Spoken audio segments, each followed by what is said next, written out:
Welcome to the Buy Box Bandits podcast.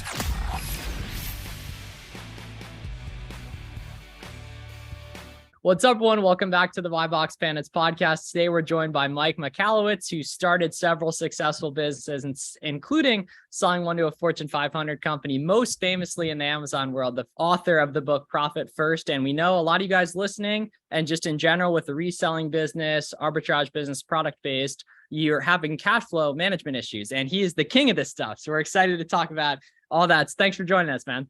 Miles, it's a joy to be here. Absolutely. So you kind of want to give us, for those who aren't familiar with profit first concepts and ideologies, a run through on maybe the issues a lot of small business owners have in general, and then kind of your main solutions to them. Yeah. So, there's 31 million small businesses in the US. I think globally there's 350 million small businesses. As defined by the SBA, the Small Business Administration, these are businesses doing $25 million in annual revenue or less. That's absolutely my company. It's probably a lot of the Amazon sellers, not all of them, but quite a few. And research identifies that over 80%, about 83% are in a cash crisis. They're surviving check by check. So most businesses are dying for cash. And when I had this awareness, and I've lived that myself in my own businesses, that as I set out to fix it for myself and for anyone I come in contact with. What Profit First is a method to manage your cash through your bank. And the reason this is so important, I've been surveying constantly businesses, including e-commerce sellers, everyone, of how they manage their business finances. Specifically, I say, do you read your income statement and balance sheet, cash flow statement? Do you tie in metrics? Do you have KPIs? Oh yeah, I have that. I don't look at it. What almost everyone does is we log into our bank account. If we have money, we can buy new inventory. If we don't, it's panic. And so I was like, oh, everyone is running the business pretty much the same way. We log into our bank accounts weekly, daily, some people hourly, that's me. And so what I needed to do was set up a system that allows us to understand what the intended use of is for our money when we log into our bank. So the basic system of Profit First is we set up multiple accounts at your bank, each with different intentions. One is to pay the salary of an owner. That's the reason we own a business, to receive a salary. Profitability, that's a distribution to the shareholders. It's a little different than salary. This is a reward for starting a business. Inventory, you may have an inventory account, so you know how much new inventory you can buy and how much cash is available for that. Taxes, to reserve money for taxes and so forth. So we set up these accounts, money flows in and gets carved up based on a percentage basis to these different accounts. And then before you spend a penny, you now know what the money is available for. And as long as you work within those confines of that, you'll ensure your profitability because you're taking your profit first, allocating it first, and you're secured that money. So it's funny because, and obviously this is perfect timing for this conversation, because typically, especially in the aggressive growth stage with Amazon, it's throw everything back in, continue to buy inventory, grow your business nest egg, and keep it going. We'll figure out taxes down the line. Right. And so one of the benefits of the different bank accounts is having that tax nest egg growing throughout the year. And Miles and I have been talking about Profit First for years, right? We've been in this business for years. And most of the feedback we get is, oh, I don't need all the different bank accounts. I don't need the bank account. Who's following it. Right. So what's like the psychological effect of really differentiating how you're keeping your money stored? And what's the benefit of that? Yeah. So the technique is called a behavioral intercept. All of Profit First is a behavioral-based system. And so what a behavioral intercept is where we set something up to intercept a pattern we follow that's not serving us. So yeah, I hear it all the time. I don't need all these accounts. It's too much, the banking fees. Screw it. I'm going to do it the way I've been doing it. And then these businesses come back and say, I have no money to pay taxes. I'm going out of business. I'm panicked. I'm like, we'll do the system. No, I don't need the system. Oh, but what you're doing is not working. Maybe it's time to try something new. A behavioral intercept is a way that forces us to continue or allows us to continue a behavior, but brings about a different result. So I'll give you an example with exercise. About 10, 15 years ago, I was like, all right, I gotta get serious about exercise. I'd been off the wagon for quite a while with exercise and decided to commit to it. So first I'm like, I'm gonna work out 5 times a week and this is the new me. And within a few days, I was off and not doing it again. But I looked at my pattern. I'd wake up in the morning, I make some coffee. I go to the bathroom first. I make some coffee, scroll through the news and skip working out again. What I did is I put my gym shoes on top of the toilet seat in my house. So the only way I can get up and go to the bathroom is by grabbing my gym shoes. Once I have my hand, I might just put them on my feet, and then momentum kicks in. That's a behavioral intercept. And I've been, religious about exercising ever since because I can't avoid putting those shoes on. Well, what happens by setting these accounts up at our bank is you can't avoid the reality of what the money's intended for. Now, you can break the system. I could take those gym shoes and just throw them back to the side and not do it. But it gives us that flash moment where you get very real. What happens is, say you make $1,000 of sales today. I used to think I got $1,000 to spend. But the reality is with Profit First, when $1,000 comes in, we carve some up to profit. We reserve some for taxes, as you're pointing out, Garrett, and other purposes, buying inventory. Now I realize, $1,000 sales, I got to save, $100 for taxes, not just the business taxes, my own personal taxes. Business should pay our own taxes too. I got to pay myself a profit. And I don't have $1,000 to buy new inventory. I have $500. It gives us a real framing of what's available at what time and what we can use. If we don't have that, we fall victim to another behavioral concept called Parkinson's law. And Parkinson's law is this theory that as a resource expands, we start to consume more. So if you like beer, for example, and I put down one beer in front of you of your favorite brand, you'll drink one beer. But I know you won't drink more because you only have one available. But if I put a 6-pack down or 12-pack, you'll probably drink more than one. As the resource expands its availability, we consume more. Well, it's true for money too. If I say, here's $1,000, we'll find a way to spend $1,000. So a lot of Amazon resellers, and I've had the privilege to work with many, I find that they move from, small sales to huge volume sales. Maybe they're doing millions or tens of millions a year. And they're still panicking because as more money comes in, they find more ways to spend it. It's the natural default Parkinson's law. We need to set this intercept, carve out the money for its intended use first, so your business grows fiscally responsibly from the get-go. Yeah. And even just looking at it frequently helps, like really tracking all that stuff. It was the exact same way. Like 3 years ago, I started to learn about like finance and net worth and everything. And like looking at and really taking time to understand it and taking the time to manage it, it naturally grows because what you're focused on is where your attention goes is where what will eventually grow. That's exactly true. Yeah. That's exactly true. And then, you got it. Go ahead. All right. Yeah. And then on top of just Profit First, there's also the Profit First for e-commerce sellers, because that's like, pretty much a new industry as of the last decade.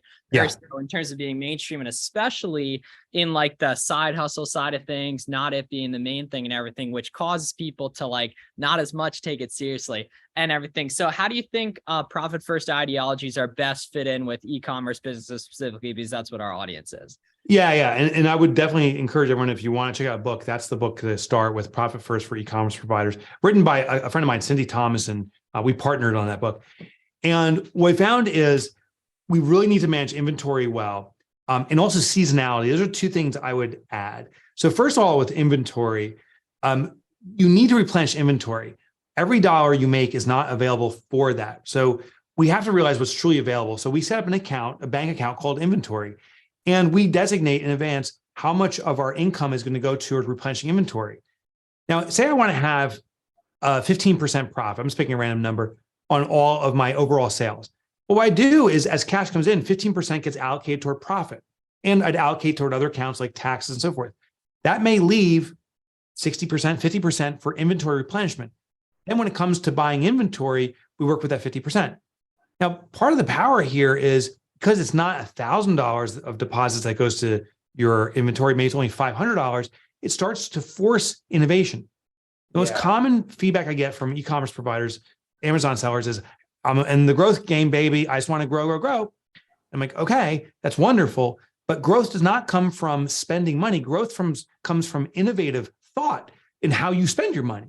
The people who are really good at arbitrage are really good at arbitrage. And they spend extra time thinking and strategizing to find the best deals, and they make the margin there.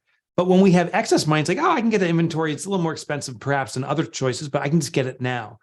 So this slows down the spend quickly and forces you to think outside the box. So set up an inventory count that shows you what's truly available. And then as the money gets compressed to spend, use that innovative thinking to build a business that's healthy.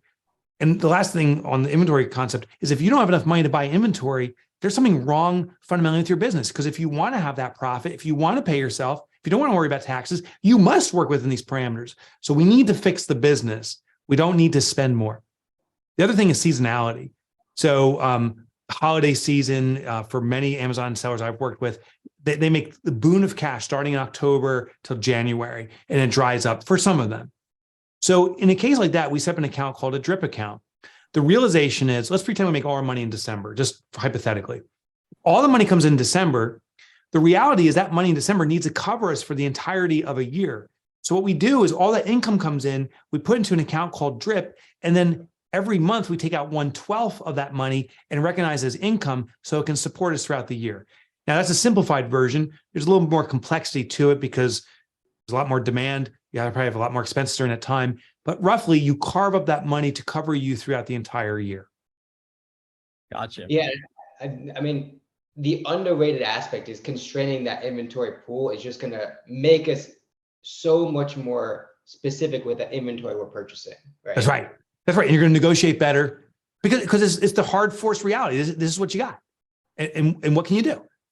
I had one person that's an Amazon seller. It was really smart. They constrained how much money was available. They looked at competing products that were selling that had high demand, lots of reviews, but we're also getting like 3 or 4 stars. Like, that's pretty bad as the average. And they said, with this less money, what can I buy that could be a competing product, but is high quality? And they were moving into these spaces that they wouldn't have moved into before because they had less cash. They had to move into these spaces. And they started finding products that were on average getting 4 or 4.5 stars in these same product categories where we're high demand. And they started selling like hotcakes. It just made them think differently. I wonder if they had all the money in the world, if they just kept on kind of tranching along where they were and didn't consider alternative opportunities. Got you. And just in terms like kind of shifting things, what do you think is an underrated metric that most small business owners, if you had to pick one, should be tracking and really keeping KPIs have been focusing on that they probably aren't? I would inventory turn in this industry. How long do you send inventory? Because inventory is money locked up on a shelf or in a warehouse or in your garage, but it's locked up somewhere. And until that's monetized, you can't do anything with it. And if it ain't monetized the right way and you have to liquidate, that's devastating. And you get pennies for the dollar. So how long is stuff sitting on the shelf? And in most businesses, the longer something sits, the less value it's going to have. So inventory turn is critical. And I'm surprised how few people look at that. Yeah. And for anyone listening who wants to track that within your Amazon store, you can go on Sage Centra, and I believe it's inventory, and then you hit inventory planning, and you'll be able to see the days of inventory and the turns numbers. Yeah. In the top right there. And so, Mike, one of my businesses is a product research tool that actually sees how quick an item sells, the sales rank on Amazon. So we're very impressed by the profit first sales rank on that. And what's like, it's anyone listening, go on your seller amp and check the sales rank on it right when you're buying it right there. What's it like publishing a best-selling book? Oh, it's awesome. Because once you have something that hits with the community and sticks, you get a sale every 20, 30 minutes. There's power in that. And I get it, because when I'm sleeping and I wake up next morning, every single day, there's been accumulated cash without any new effort.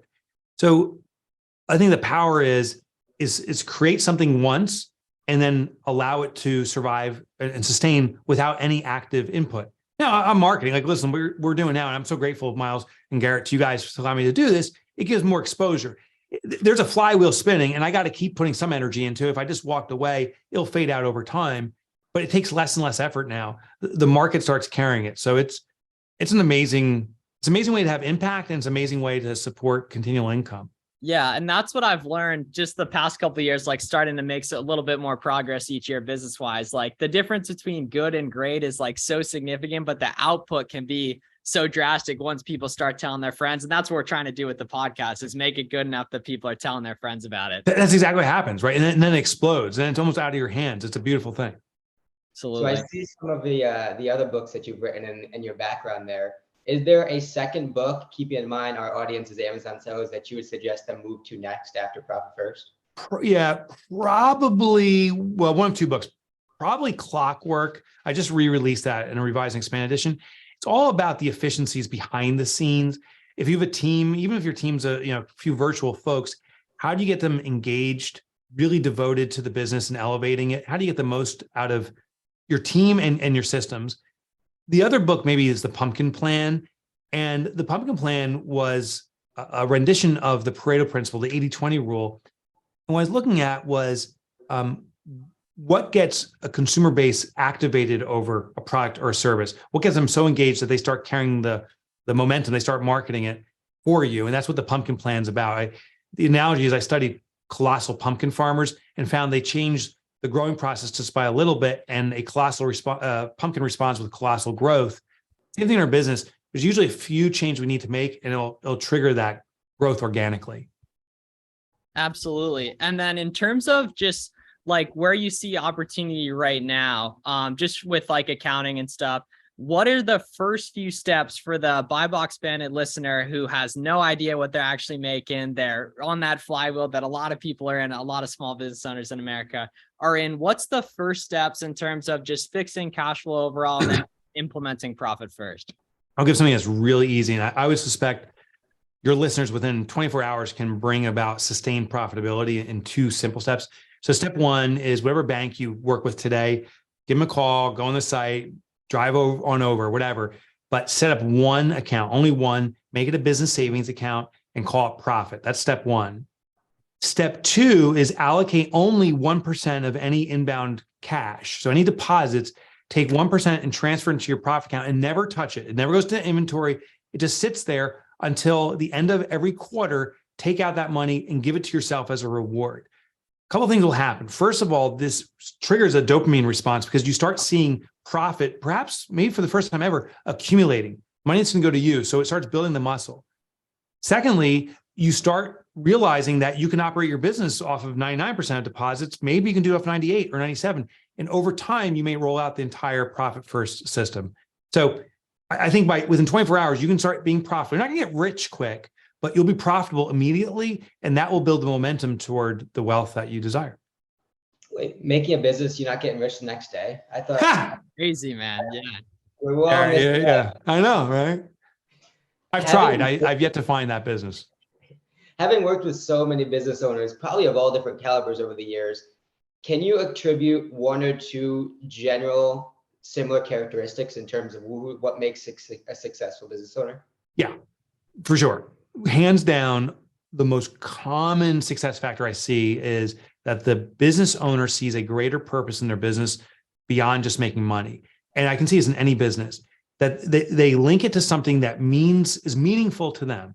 So say I'm into the environment, I can still sell toilet paper on Amazon, but maybe I start focusing on green products or something like that. So as long as I see a manifestation of it, because then once it becomes a purpose, now it's something that I shouldn't just do to make money. I have to do this because I'm serving my purpose. So that's probably the number one factor. The number two factor is that success is a long-term play. A lot of business owners I see, if they don't achieve their dreams within a year or two, get frustrated and say, well, it's clearly not this. I need to try something new. But even in this modern age, it still feels like big time success, overnight success still seems to take 10 or 15 years. So it's that stick-to-itness. So finding purpose in what you do beyond just making money. Secondly, that stick-to-itness to be around long enough to have those moments and the opportunities to kind of match up where you have that explosive success is necessary. And the last thing is your clients want you to be profitable. And I think so many entrepreneurs don't realize that. We think that the customer just wants the cheapest product or the cheapest item. But the reality is the customers want us to be profitable. They're not going to say, charge me more, rip me off. But what they're going to say is, when I buy your product, I want it to be the best product. I want it to serve me as I expected. I want you to care for me. If I have a customer support need, I want you to be there for me. And the only way we can support our customers to provide the highest quality products, the best products for them, is by being profitable. So they won't say, take more money from me, but we must demand a profit, because if we're not profitable, then it's all about panic. Then it's all about, can we just get by today? And we can't care for our customers the way they want to be cared for. Absolutely. And on the long-term mindset, I love that because we've only been doing this like 3-4 years basically, but even just in that short amount of time, because like e-commerce in general, like you can open an Amazon account today if you want to. It's so easy to start, but it's also so easy to stop. Yes. Just off now being in a couple of years, right? Seeing that like basically everyone that's stuck around is doing pretty good just because now they've had time to get lucky. They've had time to see market. That's right. And have something go by and it be, okay, I didn't take advantage of that, but then it's next October and now I'm selling the Halloween products again. Yeah, that's exactly it. And you'll see a lot of flash in the pan. And I used to get nervous. I'm like, oh my God, there's so many people entering the industry. So I'm an author. Oh my God, there's so many new authors getting started. Oh my God, that's going to devastate me. But most of them fade away because they didn't get the quick success. It's the stick-to-itiveness. I've been an author for 15 years. And this is the first time I've been on your guys' show. Like, I still have a lot of ground to cover. So it's that stick-to-itiveness that matters. So one thing that Miles and I always harp about in growing an Amazon business that coincides with developing your skill set is also developing your network, right? Oh, yeah. Building out friendships, building out relationships that are reciprocal, like give and take. Yeah. For you, that's interesting because obviously you came up with Profit First, but now you're leveraging other people to write books, right? That's right. Wrote the e-commerce one. That's right. How did that relationship start? How did you find it? How did you flourish it? And how did it ultimately become successful? Yeah, Garrett, you're right on it, man. Like the network is everything. It's not what you know, it's who you know. So when I wrote Profit First, I started to ask my customers, what do you need now? And the feedback was, I want someone to help me through this process. And I think we all should do this. When you sell something, that customer now has a product you provide. Say, how can we serve you even better? What else would you want? Those customers have the answers. We just need to ask. So I asked, and some of my readers said, I wish someone would support me. So I started a support network. I said, if you want to get certified in Profit First, join my network. Today, we have 600 people that are certified. Cindy Thomason's one of them. Of that support network we call them Profit First professionals, I said, would anyone want to write a book specific for your community? And Cindy, along with about 15 other people so far, have reached out and said, yeah, I need to write this book. I know stuff that we're doing for Amazon sellers that the original Profit First book doesn't address. So we're going to customize it. And that's how Cindy and I partnered up on that. And I've done it, like I said, with 15 other authors. We have about 6 more in the queue right now who are writing books on Profit First. And I'm sure some people would be so protective of their ideologies, not want to partner up with someone else. And it's the same way with Amazon sellers in terms like sharing methods, stuff like that. And sure. we got, 100 episodes talking about this stuff. And yeah, you guys are giving away the best stuff, right? Yeah. Like the more people I meet, the more I get introduced to, and it just like grows the whole thing basically is the way I like to see it. Yeah, I agree. And I also believe the person who gives it away is usually the person who's learning the most. So the fact you all are doing this, you're learning, you're engaging your mind, you're more likely to deploy it than any listener, sadly. Hopefully some listeners are doing this stuff, but the people listening or producing usually are the most engaged, the best students of it. So I find just by teaching, I become the best student and it moves my business forward. The second thing is it is definitely a mindset of abundance, but my God, is there a lot of opportunity on Amazon? I mean, it's billions and billions of dollars of transactions every like second or something. It's like crazy. There's so much opportunity. And it's tough to see that businesses say, well, I want to make $1 more. I'm going to hold this stuff back. And they remove themselves from a community that could be supporting them. The folks who are the givers, also the ones who are the greatest receivers, and inevitably they expand. Now, if any of our listeners, want to find a bookkeeper or a tax professional that is kind of adaptive of the Profit First methodology, what's that next step to try and merge the two? Yeah. So if anyone's interested in working with a Profit First professional specifically, go to profitfirstprofessionals.com. On the website, it's in the top right. You'll see find a PFP. That's what we call our Profit First professionals. And click on there. Specify the type of business you have. We have specialists. Cindy Thomason, who wrote the book, is one. We probably have about 15 of our people who specialize in e-commerce, not just Amazon, but other platforms like Etsy and so forth. And so we can hook you up with someone there. And the other thing too is just go online and say, I need a expert in Profit First for Amazon, and you'll find people talking about it, and you can find communities that are gathered. If you're not ready to hire maybe someone that's an expert, like an accountant or bookkeeper in the space, but you want to get involved in that community, do some Google searches. You'll find people that way too. All right, cool. Thanks a lot for joining us. Definitely. We really, really appreciate it. It's been a joy. Thanks for having me, guys. Absolutely. Thanks, man. Yeah. And anyone listening, go check out Profit First on Amazon. Keepa looks great. Seller Amp looks great. Check it out and everything. And we'll see you guys in the next episode. Thanks a lot.